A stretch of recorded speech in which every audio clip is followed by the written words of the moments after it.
દરેક વ્યક્તિની અંદરથી એના ઓરા નીકળતા હોય છે, એનું આભામંડળ છલકાતું હોય છે, એવા તરંગો નીકળતા હોય છે. એના લીધે જ કોઈ કશું બોલતું ના હોય, આમ મોં ફૂલેલું હોય, તમને તરત ખબર પડી જાય છે કે આ ક્રોધમાં છે, બરાબર મૂળ નથી.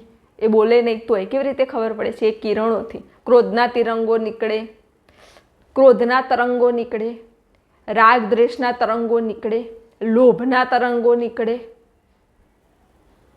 એવી રીતે શુદ્ધ પ્રેમના તરંગો નીકળે, સત્સંગના તરંગો નીકળે, કલ્યાણના તરંગો નીકળે. દરેક વ્યક્તિમાંથી આવા તરંગો નીકળતા હોય છે. તમે જેવા તરંગોની પાસે રહો, જેવા તરંગોવાળા વ્યક્તિઓ પર ચિત્ત રાખો, એવા તરંગો તમને આખા દિવસમાં મળે રાખે છે.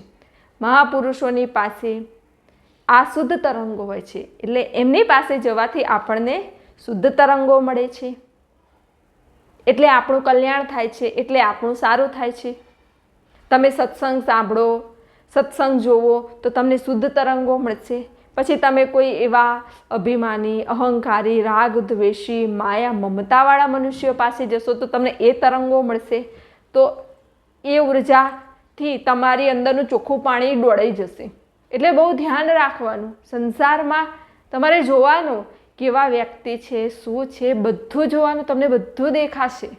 એવું લાગે કે આ બરાબર નથી તો ત્યાંથી થોડું દૂર થઈ જવા જ પ્રયત્ન કરવાનો. એમ લાગે કે આ ગુરુમુખી છે, આની સાથે રહેવાથી મારું કલ્યાણ થશે, સારું થશે, તો બરાબર છે, તો એનો સંગ કરવાનો. બાકી જે સંગથી તમારું ચિત્ત દોડાય, તમારામાં કચરો ભરાય, એવા વ્યક્તિનો સંગ નહીં કરવાનો. પછી દૂરથી સલામ કરી દેવાનું. એવાથી દૂર રહેવું જ સારું, નહીં તો આપણામાં કચરો ભરે.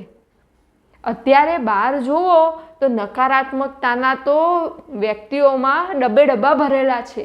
આવે ને એક ડબ્બો તમારામાં ઠલવતા જાય, આવે ને એક ડબ્બો તમારામાં ઠલવતા જાય, એટલે તમને અશાંતિ થઈ જાય. તમારી અંદર એ નકારાત્મક કિરણો આવી જાય અને તમે જે ધ્યાન, સાધના, ભજન કર્યું એની પર પાણી ફરી જાય.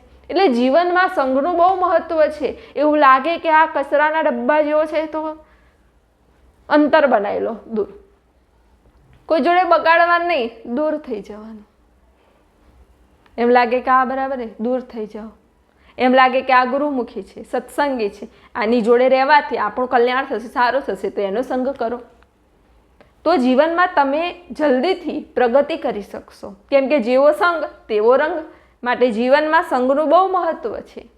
કેમ કે દરેક વ્યક્તિ પાસે પોતપોતાનું આભામંડળ હોય છે અને મહાપુરુષોની પાસે તો ખૂબ મોટું વિશાળ આભામંડળ હોય છે. અને એ આભામંડળમાં જ્યારે તમે જાઓ ત્યારે તમને ધ્યાનમાં બેસવાની, ભજનમાં બેસવાની, સત્સંગ સાંભળવાની, બોલવાની, ભજન પ્રાગટ્ય, આ બધું અનાયાસે મહાપુરુષોના ચરણોમાં થઈ જાય છે.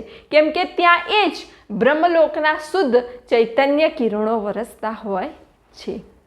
તો જીવનમાં હંમેશા સત્સંગનો સંગ કરો, આત્માનો સંગ કરો, સદગુરુનો સંગ કરો, સદગુરુ ચૈતન્યનો સંગ કરો, જેથી તમારા જીવનમાં તમારું કલ્યાણ થાય.